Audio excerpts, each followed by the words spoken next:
का last topic है simultaneous equations, जिसमें हम क्रैमर रूल भी पढ़ेंगे और मैट्रिक्स इन्वर्जन मेथड भी पढ़ेंगे।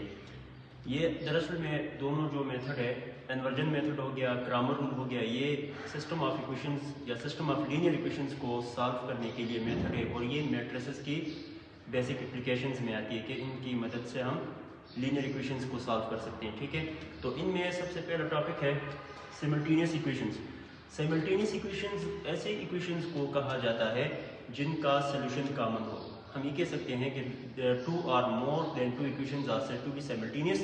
ऐसे इक्वेशंस को हम साइमल्टेनियस इक्वेशंस कहेंगे जिनका कॉमन सॉल्यूशन हो। मतलब कॉमन सॉल्यूशन का मतलब ये है कि ऐसी इक्वेशंस सेम वेरिएबल पे सेटिस्फाई होंगी, यानी x और y फर्ज करें हमारे पास वेरिएबल्स हैं, तो x और y के लिए पहली इक्वेशन भी ट्रू होगी और दूसरी इक्वेशन भी ट्रू होगी। इसके बाद हमारे पास टॉपिक आता है सॉल्यूशन का। सॉल्यूशन को दूसरे लफ्जों में रूट्स भी कहते हैं। सॉल्यूशन का मतलब ये है कि वैल्यूज ऑफ वेरिएबल जो इक्वेशन को सेटिस्फाई करें। फॉर एग्जांपल ये हमारे पास x + 2 = 3 एक इक्वेशन है। यहाँ पर जो वेरिएबल आ रहा है वो x है। मुझे इस x की कोई वैल्यू निकालनी है, तो ये +2 को मैं राइट साइड पर शिफ्ट कर दूंगा, -2 होगा, इधर से x की वैल्यू आ जाएगी 1। अब अगर हम x की वैल्यू को वापस इसी इक्वेशन में पुट करें तो ये लेफ्ट साइड और राइट साइड सेम आ रहा है। कहने का मतलब ये है कि x = 1 पे जो इक्वेशन नंबर हमारे पास 1 है ये सेटिस्फाई हो रही है, तो हम ये कह सकते हैं कि x = 1 इसी इक्वेशन का एक सोल्यूशन है या इस इक्वेशन का एक रूट है। तो याद रखिए लीनियर इक्वेशन की डिग्री 1 होती है तो इसके मैक्सिमम रूट एक ही होगा, ज्यादा रूट्स नहीं हो सकते एक से। इसके बाद हमारे पास methods to solve system of equations. दो मेथड्स है, एक है हमारे पास मैट्रिक्स इन्वर्जन मेथड और दूसरा मेथड है Cramer rule. Matrix inversion method जो है, इसमें हमारे पास तीन तरह की मैट्रिक्स होंगी। एक हमारे पास आएगा मैट्रिक्स ऑफ कोफिशिएंट, यानी वेरिएबल के साथ जो कांस्टेंट मल्टीप्लाई होता है उसे कोफिशिएंट कहते हैं। तो एक मैट्रिक्स हमारे पास कोफिशिएंट्स का आएगा, एक मैट्रिक्स हमारे पास वेरिएबल्स का आएगा और एक मैट्रिक्स हमारे पास कांस्टेंट्स का आएगा। तो इसमें यहाँ पे हमारे पास ax = b, यहाँ पे a कोफिशिएंट है, x वेरिएबल और b कांस्टेंट है। इधर से मैं x यानी वेरिएबल की मैं वैल्यूज अगर फाइंड करूं तो मुझे यहाँ से मैट्रिक्स a को खत्म करना है। मैट्रिक्स a को खत्म करने के लिए इसका इनवर्स दोनों साइडों से ऑपरेट करना होता है, मल्टीप्लाई करना होता है। इनवर्स को जब ऑपरेट करते हैं तो यहाँ से a खत्म हो जाता है, इधर x अकेला बच जाता है, उस साइड पर a जाके इनवर्स में चला जाता है, डिवाइड होकर नहीं जाता। याद रखना ये मैट्रिक्स है, यहाँ पे a जो है उस तरफ जाएगा तो इनवर्स की फॉर्म में जाएगा। और x = a इनवर्स b जो है ये हमारे पास सोल्यूशन आ जाता है सिस्टम ऑफ इक्वेशन का, और इस मेथड को कहते हैं मैट्रिक्स इन्वर्जन मेथड। अब इस मेथड को समझने के लिए इस तरह करते हैं, एक्सरसाइज का एक क्वेश्चन सॉल्व करते हैं तो इससे मेथड हमें समझ आ जाएगा। तो इसमें इस तरह के एक्सरसाइज का एक क्वेश्चन है जिसमें कह रहा है कि solve the system of equations. तो पहली इक्वेशन है 2x + 3y = -1, दूसरी इक्वेशन है x - y = 2। कह रहा है कि इन दोनों इक्वेशंस को मैट्रिक्स इन्वर्जन मेथड से सॉल्व करना है। तो सबसे पहला काम तो हम इस तरह करेंगे कि यहाँ से कोफिशिएंट्स को अलग करके एक मैट्रिक्स बना लेंगे। तो यहाँ पे पहली इक्वेशन में x का कोफिशिएंट 2 है, y का कोफिशिएंट 3 है। दूसरी इक्वेशन में x का कोफिशिएंट 1 है, y का कोफिशिएंट यहाँ पे -1 है। तो पहला मैट्रिक्स जो बनेगा वो बनेगा कोफिशिएंट्स का मैट्रिक्स, वो आएगा 2 3 1 -1। और दूसरा मैट्रिक्स जो आएगा वो आएगा इनमें वेरिएबल्स का। तो वेरिएबल यहाँ पर x y है दोनों इक्वेशंस में, तो हम वेरिएबल का मैट्रिक्स बनाएंगे x y। और तीसरा जो मैट्रिक्स बनेगा वो बनेगा कांस्टेंट का, जो राइट साइड पे -1 है और 2 है। अब इन तीनों मैट्रिसेस को हम इस फॉर्म में लिख सकते हैं, ax = b की फॉर्म में लिख के इधर जो हमने इक्वेशन बनाई थी x = a इनवर्स b, वही इसी का सॉल्यूशन होगा। अब अगर इक्वेशन नंबर 3 में हम देखें तो हमें दो चीजें चाहिए, एक हमें चाहिए a का इनवर्स और फिर b के साथ उसका प्रोडक्ट।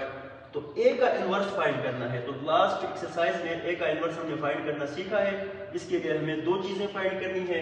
a इनवर्स के लिए एक हमें डिटरमिनेंट चाहिए, एक हमें एडजॉइंट चाहिए। तो सबसे पहला काम मैं इस तरह करूंगा, a का डिटरमिनेंट निकालूंगा तो डायगोनल्स को क्रॉस में मल्टीप्लाई, डायगोनल्स का प्रोडक्ट से एंटी डायगोनल का प्रोडक्ट को मैं सब्ट्रैक्ट कर दूंगा, यानी 2 को मैं 1 से मल्टीप्लाई कर लूंगा, 1 को 3 से मल्टीप्लाई करके इनको सब्ट्रैक्ट कर दूंगा। यहाँ पे मुझे मिल जाएगा डिटरमिनेंट, ये आ गया a का डिटरमिनेंट। इसके बाद मुझे a का एडजॉइंट फाइंड करना है।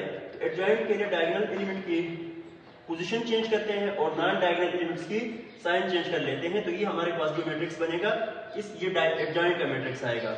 इसके बाद जो भी मैट्रिक्स का इनवर्स निकालना है उसके लिए फार्मूला है एडजॉइंट डिवाइडेड बाय डिटर्मिनेंट। तो डिटर्मिनेंट की वैल्यू पुट कर दी -5 और एडजॉइंट की जगह जो नया मैट्रिक्स बना था उसको पुट करके 1/5 को अंदर हमने मल्टीप्लाई किया है। यहाँ पे एक चीज देखना है, डिनोमिनेटर में अगर नेगेटिव साइन हो तो उसको हम न्यूमरेटर में लेके जा सकते हैं, तो ये 1/-5 हो या -1/5 हो, एक चीज है। तो ये -1/5 अंदर इस स्टेप में मल्टीप्लाई नहीं करना है, यहाँ पे आगे फिर मिस्टेक का चांस ज्यादा होता है। तो इसी को फिलहाल इस सिचुएशन में छोड़ेंगे, ये हमें इनवर्स मिल जाएगा और ये इनवर्स को हमने इक्वेशन नंबर 3 में यूज करके b के साथ इसका प्रोडक्ट लेना है। तो यहाँ पे लिखा है from equation number 3 x equal to a inverse की जगह उसकी वैल्यू यूज कर दी और b के साथ प्रोडक्ट को एज इट इज रखा। अब यहाँ पे जो बाहर कांस्टेंट आया हुआ है उसको मल्टीप्लाई बिल्कुल नहीं करना, पहले हम मैट्रिसेस की मल्टीप्लिकेशन करेंगे। तो देखना है कि पहले मैट्रिक्स का ऑर्डर हमारे पास है 2/2 और दूसरे मैट्रिक्स का ऑर्डर हमारे पास है 2/1। पहले में 2 कॉलम है, दूसरे में 2 रोज है, तो इनकी प्रोडक्ट पॉसिबल है। अगर प्रोडक्ट पॉसिबल है तो कैसे प्रोडक्ट फाइंड करेंगे, फर्स्ट रो को फर्स्ट कॉलम से मल्टीप्लाई करेंगे, minus into minus plus 1 into 1 यहाँ पर आ जाएगा 1। इसके बाद माइनस इंटू प्लस -3 2 जार 6 होगा, minus into minus plus 1 1 is यहाँ पे 1 होगा और 2 2 जार 4 होगा। पहले मैट्रिक्स के अंदर एलिमेंट को सॉल्व करेंगे, आखिर में हम 5 को -1/5 को अंदर मल्टीप्लाई करेंगे। -1/5 एज इट इज, 6 में से 1 माइनस किया -5, 4 और 1 किया 5। अब जो बाहर -1/5 था इसको हम अंदर मल्टीप्लाई करेंगे, स्केलर मल्टीप्लिकेशन होगी।